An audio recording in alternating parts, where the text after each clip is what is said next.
Hey, I'm Alex. Oh, I felt so bad. I was like, you don't need to work here. What do we have this? What do we have Well, I have heels, but they're comfy heels. Okay, yes. They were like stilettos. These are like boots. Those you could like wear and run. I don't remember what I was wearing. I was like, bless your heart. I just wasn't expecting to walk Going all the way the holidays and all the walking. No, I like went shopping this time. Last time I was like, I don't know, I'll bring all these things. I was prepared. These are really comfy. Good. Oh, hi. There's no way those are comfortable. They are. They're really comfortable. If they're boots, Yeah? Oh, is that what the rule is? there's probably still like a sticker on the bottom. Okay. See. Okay. So I need the stability. Yes. Okay. That stability, you're good to go. Trust me. I can wear 6 inches then. Come on. Easy. Jodelle, did you want to share the story about meeting John Barrowman in London? Because I was at London.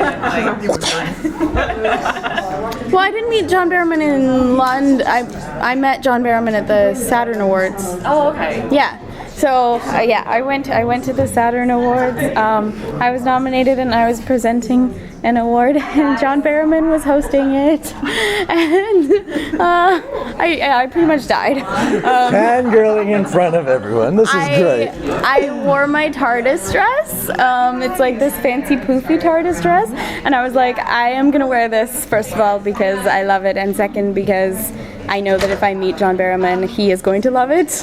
And I went backstage to present the award, and he turned around, he was like, I love your dress, and he gave me a hug. I didn't even have to ask, that's all I wanted was a hug from John Barrowman, and he just came and hugged me, and I was like, yep. So that happened. That's hilarious. Like an icon or an idol for you, like an acting? I just think he's amazing. I think he's fantastic. I follow him on his social media, and everything he posts is just, he always looks like he's having such a good time, and he's such an entertaining person in general. Facebook, like constantly. Yeah, He's so silly. so great, and he's so fantastic when he meets fans, and I just think that's really great because a lot of people, when they get famous, they they don't really care so much, and you can tell that every time he meets someone, he's like really excited to meet like almost as excited as they are to meet him. So anyway, best day ever. See, I wish I just gave you that and I just snuck up. It's a good moment to see. It was great. It was great. Anyway, go back to Dark. Yeah. Oh yeah, that's what we're talking about. I could talk about John Barrowman some more if you want. Yeah. For you, I was wondering. Yeah. So you spent a whole season playing a character with no memories. So you kind of had Right. to play Slade. But Yeah. then, like a couple weeks ago, we went back to see that episode where you guys had your past memories. How was that to play that, and how did you know, like when you started off, you get a script as to what your character's history was, or was that something you kind of just adapted? No, I love. Yeah, no, I love playing Rio. He's just so different from before. He's comfortable. He's more confident, and he is so quick to make those tough decisions, and I love that about him. As far as his backstory, I knew enough. I didn't want to go beyond that because Joe, Paul, and Jay have such a specific storyline that I don't want to alter it, and I don't want to deliver something that's going to alter that outcome. So what I did is I just used what I know from the season 1 episodes. I knew that he was from Zyron and his planet was at war, and his father was really tough on him. So just the whole father thing I was able to relate to. So it was nice and easy to give that personality to him. Yeah, so it wasn't too difficult or anything. Was that difficult as an actor to do that? No, it's so fun. It's so fun because you spend an entire season or entire feature, whatever, playing one character, playing one personality, and even though you have the dynamics, it's still that same person. But when you get to change that same person, but that personality, it's such a blast. Yeah. not a lot of characters get the opportunity in any shows really to follow their progression and their growth, and then have it at least temporarily revert back. Yeah. Yeah, there's a lot of that going around on Dark Matter. Yeah, that's all. Yeah. But it's funny because I feel like now I want to go back and watch like the first episode. Yeah. Exactly. And it's like, oh yeah, the characters were kind of like that back then. Yep. But we've grown along with them, so we don't notice that so much. So it's very jarring. Yeah. To that reset. Yeah, we had a nice little preview of them in season 1 when we were trying to figure out what to do with 5 at the time, and then I just told him, you know what, welcome aboard, little warrior. And so Yeah, I just got to build I it. love the flashbacks. Yeah, those are my fun. favorite. It's really cool. So, question for Emily. Oh, yeah, right, that's me. Yeah. Oh yeah, that is you. You guys have names. Yeah, it's weird. It's Yeah. I have to remind myself they have names. weird. Yeah. So actually, it's kind of two questions in a way. One, as an actress, knowing your character, how much fun was it in I think it was the first and second episode this season, Kill Them All. It's like that. Was amazing. I knew that was the title of the episode. I think it was the second episode. Okay, Yeah. so we did the voting. Yes, I was so happy that everybody chose that title. To say that, I'm like, oh, it's got to be. Yeah. Yeah. But when it came out of Five's mouth, it was like, whoa. Epic. Epic, All right? sorts of epic. Yeah, I loved it. I mean, what did you think as an actress, knowing that was your character and how deep she could go? Honestly, Kill Them All was probably my favorite line in the entire season. When I read that, I was like, yes, I cannot wait to do that. I get really excited when there's a scene with Five that's different than how she usually acts. Just with any character, really, when it's out of the ordinary for them, it's so much fun to show twists and turns in a character's development. And that was definitely a twist. That's not something that people are expecting Five to ever say. And but she's very protective of her crew, and if somebody is trying to hurt them, then that's I guess Kill that's them all. what she does. And so it seems a little harsh, I guess, but she's really just trying to protect her friends, and she succeeded. So Exceedingly well, she succeeded. Yeah. And then follow up to that. Was it actually in the script for her to go for the bigger gun? That was, that was a twofer in that episode. You know what? I think the fans drew that one in. well, okay, Right. so Three's gun, Bubba, is gigantic. It's probably almost as tall as me, Yeah. and it's very heavy. Yeah. So when we were doing our photo shoots in the first season, Bubba was around because Three had just done his photo shoot, and somebody jokingly was like, "Hey, Jodelle, here, grab this for a photo." And I did, and I was like, "Wow, this is really heavy. This is like ridiculous for me to hold this." And then I guess our writer Joe saw that and went, "Yeah, you know what? She should have that in the second season." So I did. And it's so.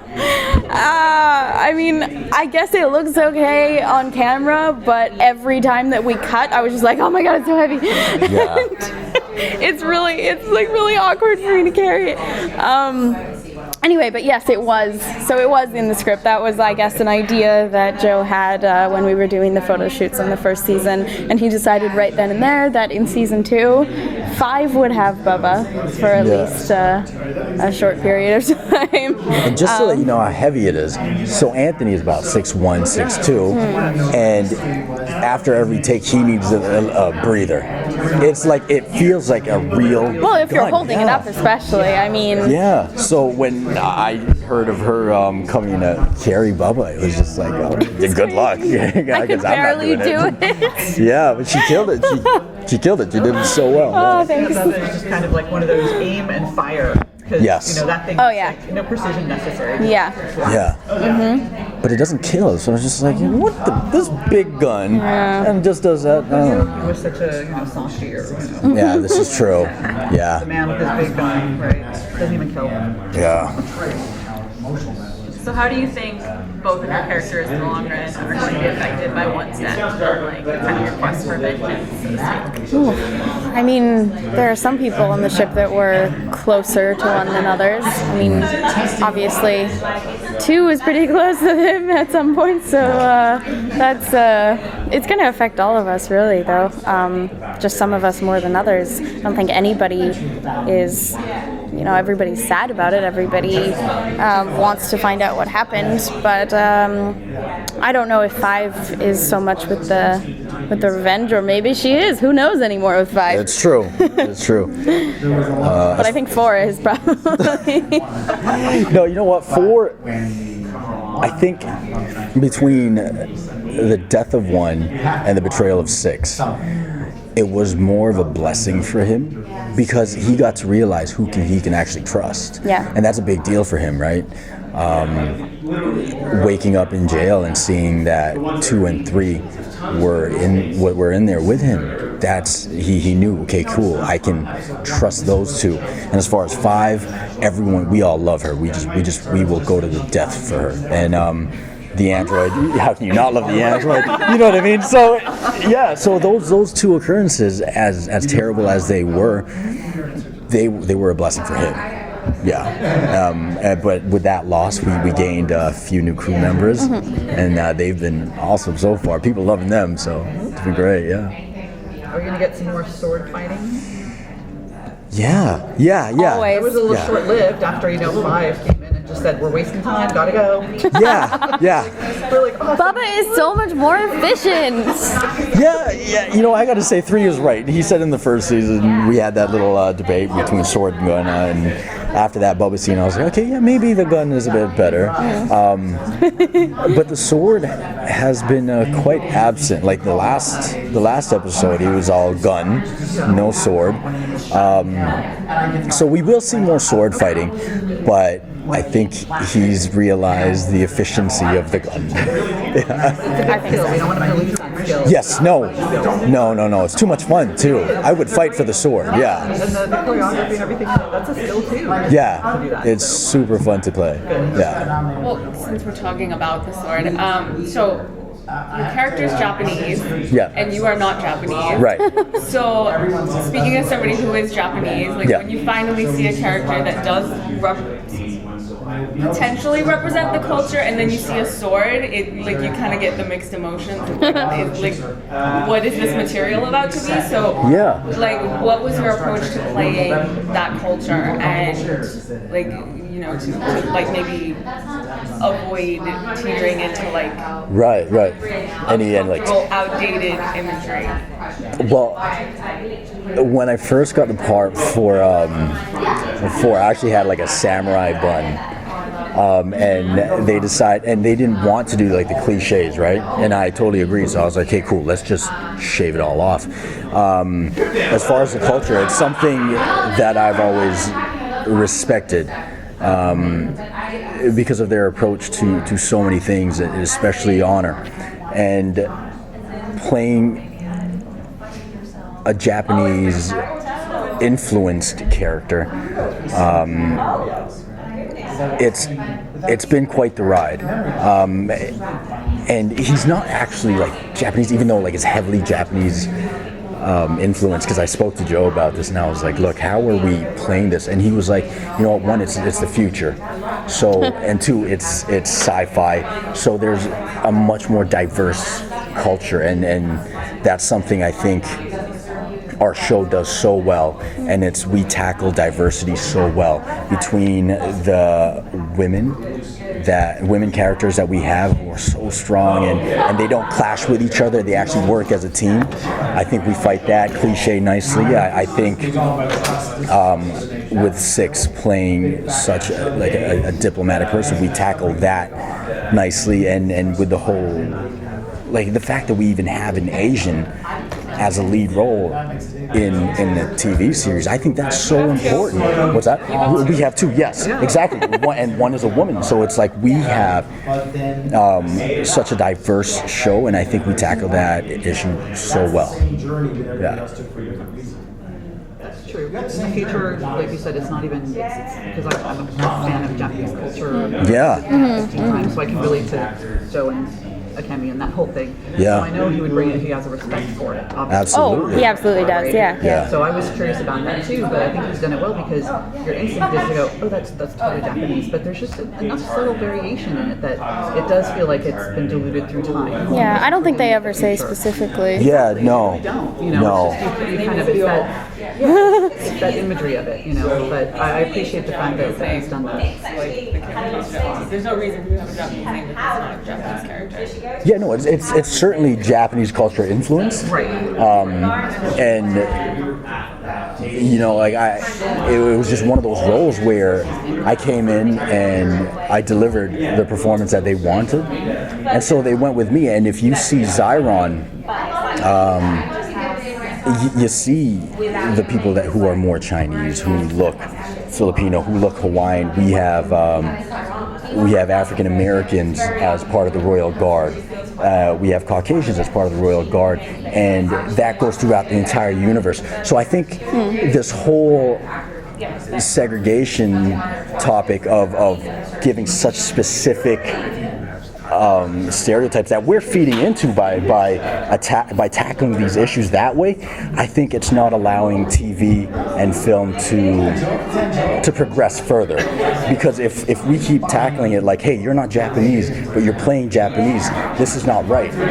You know what I mean? I think we lose that culture, and to have that sort of approach to it, because I mean, like, even though I'm Filipino, like I have family in Japan, in Okinawa, so it's like, you know, who's to really say what Japanese truly is? You know what I mean? Like, yes, there's obviously the traditions and the culture, but the world is moving forward. You have like the Hakka Chinese Indians who live in India. You know what I mean? Like, and we live dark matter in the future. So that collision of cultures it's a very different world. Yeah. As far as culture and all. It is, yeah. And I think we need to free ourselves of these topics like that. Yeah. Yeah. Thank you so much. Thank you all. Oh, thanks. Cheers.